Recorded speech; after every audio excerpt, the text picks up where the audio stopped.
This is Climate Conversations, a podcast by ClimateX, the online community building a movement to solve our climate crisis.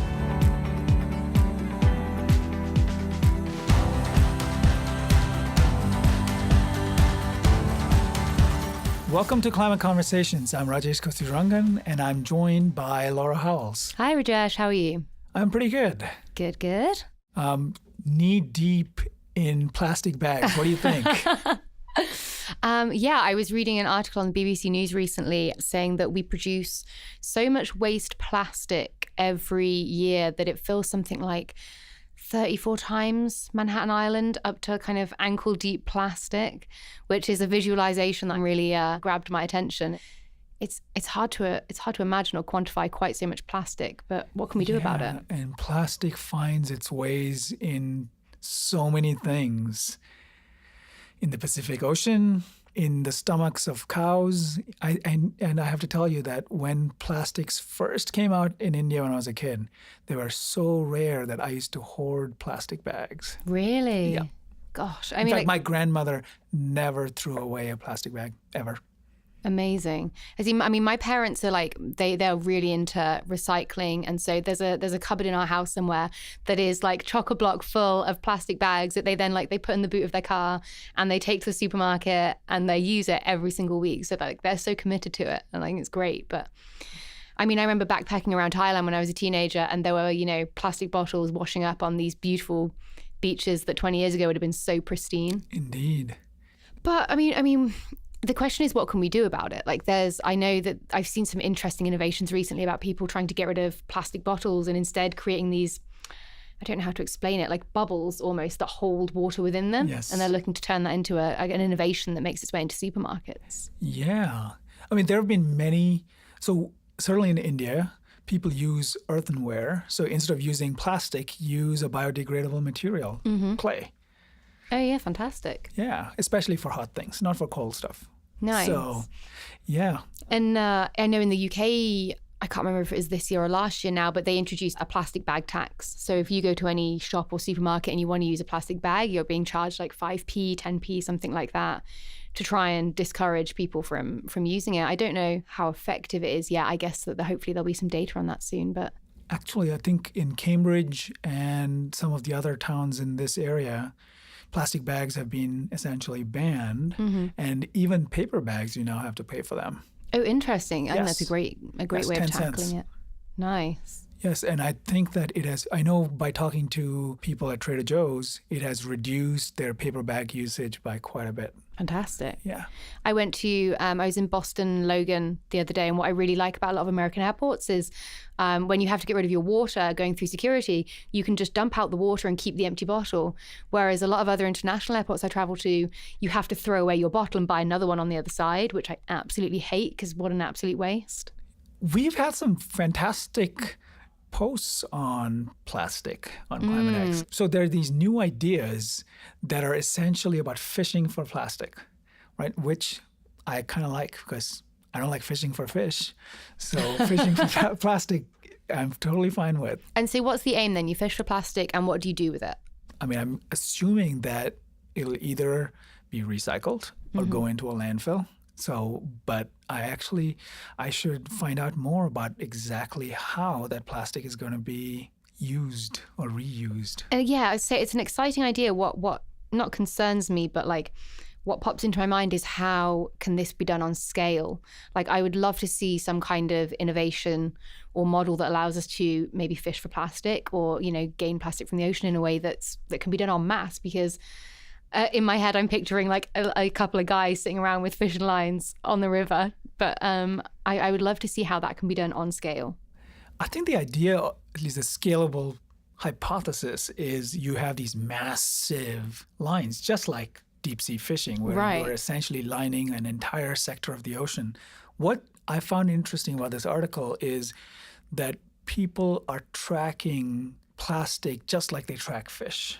Right, so you are using these ocean patterns to see where the plastic is clustered so that you essentially go after the, I wouldn't say low-hanging plastic, right?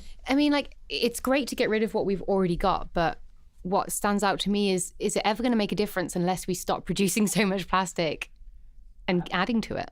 I think I agree. I agree that it's a short-term effort to gather the plastic that's already there, but I think the long-term solution is not to release it in the first place. And what's interesting to me is that there are 5 countries responsible for something like 60% of the waste plastic in our environment. All right, tell us who the offenders are. Okay, you ready? Yes.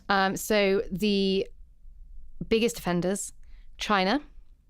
I tell you what, there's 4 left. Can you guess what they are? Let me think. The United States? No. Wow. Yeah, would you believe it? I think this whole list is going to really surprise you. Are these the 5 biggest producers? This is the waste that comes from these 5 countries. So the 5 biggest waste producers. So plastic waste producers. Mm-hmm. India? No. What?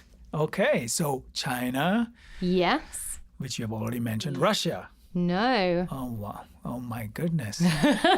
This is getting to be an interesting... Give me a clue. Okay, give you a clue. Think Southeast Asia. Southeast. Vietnam. Yes. And I'd say keep thinking along the same lines of Southeast Asia. Indonesia. Yes. So that's 3 out of 5. Mm-hmm. More Southeast Asia. More Southeast Asia, yeah. Thailand. Yes. Okay. You've got one left. And even more Southeast Asia. I guess that's where it happens. If it is Vietnam, Laos? No. That's too small. So what might even be? Burma? Not Burma. Do you want me to give it away, the last one? Go for it. The Philippines is our last place. Yeah. So these must be wow. This is where I'm guessing the kind of production happens? I guess so. So if these 5 countries, if they reduced their plastic leakage by 65%, it would reduce global waste by 45%. So they make up a massive amount of our plastic. All right. I guess the lesson for the day is Southeast Asia. It's very rare, isn't it, that you find a list like this and you're not... Because I automatically go US. Yeah. Some big players in Europe. It's very, very strange to think that they're responsible. But I wonder why it is. Maybe it's the production. So the article that I grabbed that from was Fast Company. And I thought that was really interesting. I'll add that link into the more info section of this Fast podcast. Company. Yeah. Good. Yeah. Maybe we need to make this a little feature every now and then. We'll do some guessing work on the worst different polluters for all these different areas. Yeah. So plastic everywhere. But there's still, I think there are a few places where, and fewer every day, where there's no plastic. But even those places seem to be having troubles. Yeah. So I was chatting with my husband at the weekend, having a little look at some photos on BBC News of the massive sinkholes in Siberia, which I'm assuming is a place that's probably not going to be touched by too much plastic. Siberia. Yeah. Gulag Archipelago. I mean, I feel like whenever I think of Siberia, I think of 1 or 2 things. One is cold places. Very cold. Yes. We do not think of Siberia. Oh, you never know. There might be summer vacations in Siberia in a few decades. No, thank you. But the 2 things that come to my mind are, and they're both, one is romantic and one is not. Okay. The romantic thing is I had always wanted to take the train across the Siberian Railroad, right? The 9 days. In fact, my friend Grisha and I wanted to do that. We had wanted to take the Trans-Siberian Railroad from now St. Petersburg to Vladivostok. Right. Okay, so that's your romantic thought that comes to mind with Siberia. What's your less romantic thought? Being exiled. Yeah. Where I use the term exile in a very euphemistic way, as in hard labor. Yeah, I think exiled is a very polite way of putting it. Yes. And I think that in between the two, of course, I mean, it's such a huge peninsula. Massive, yeah. Massive. We know so little, except that every once in a while, something happens that everybody wants to find out about, right? Like I remember reading about the Tunguska explosion in 1908, right? Where something exploded.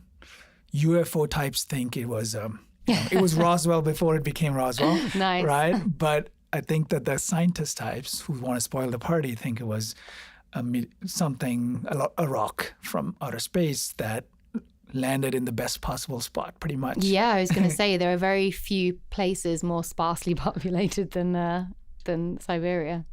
But these days, Siberia is, there's a bubble bursting, let's put it that way. It's been in the news quite a bit recently. Yeah. I think the article I read about it this week was calling it the gateway to hell or something like that. Yeah, I was thinking, champagne, but at a very large scale, right? Like imagine you are an Inuit, you are a native Siberian, and suddenly a bubble bursts underneath you. And I mean, there's a 70-meter hole in the earth. What do you do?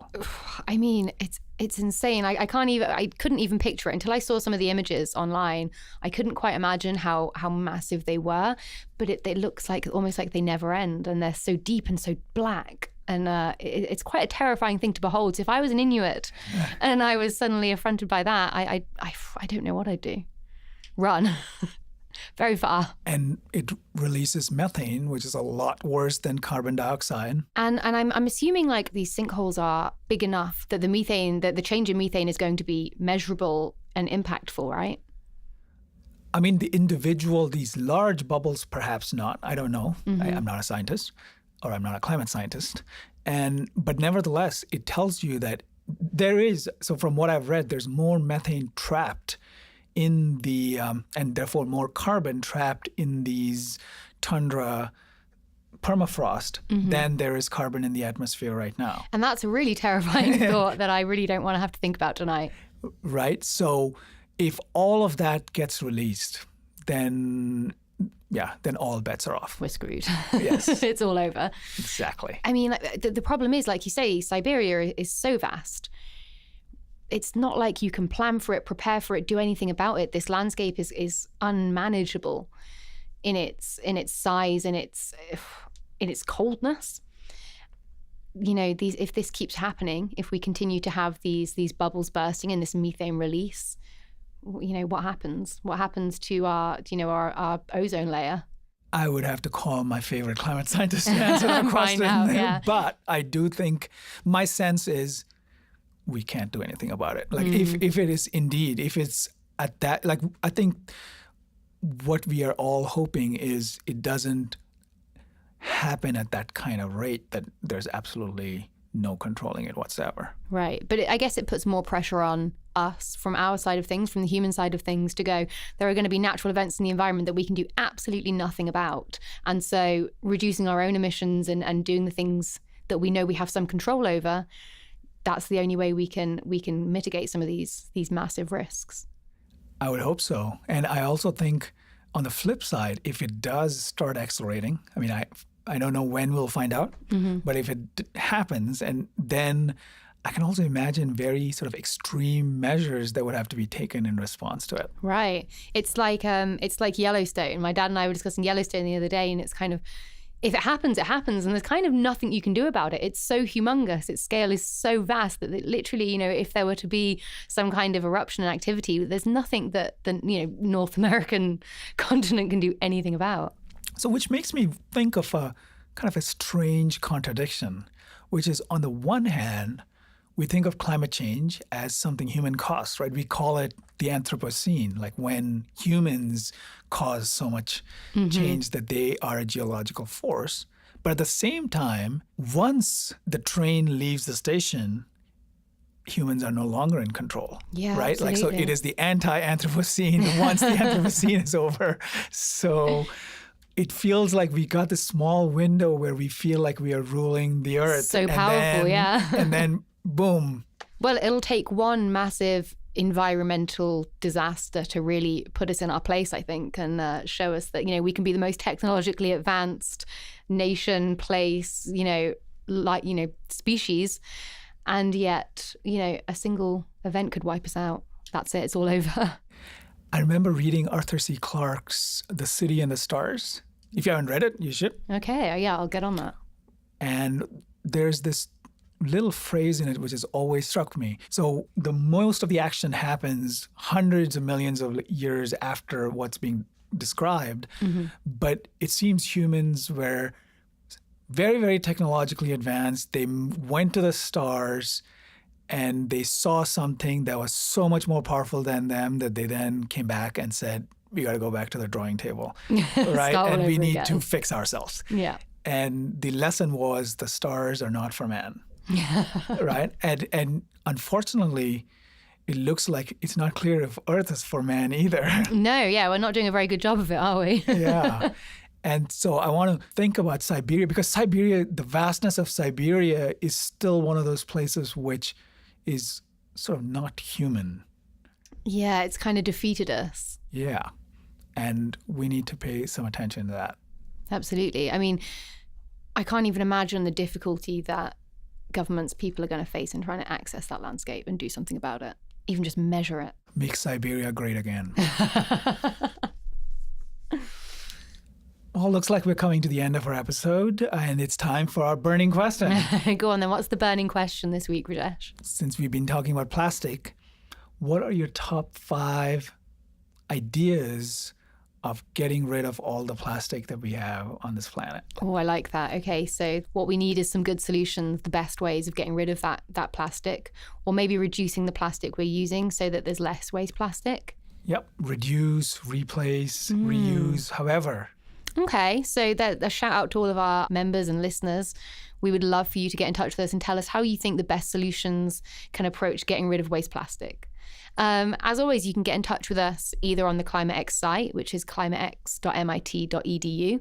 Rajesh and I are both members on the site. You can follow us there too. We're on Facebook and Twitter. You can just search for us. And if you want to get in touch with us directly and, pose a question for us, ask a question, maybe suggest a guest, you can email us at climatex_feedback@mit.edu and we'll get back to you. And we look forward to hearing what you have to say. Yeah, definitely. Great chatting to you, Rajesh. Bye, Laura. See ya.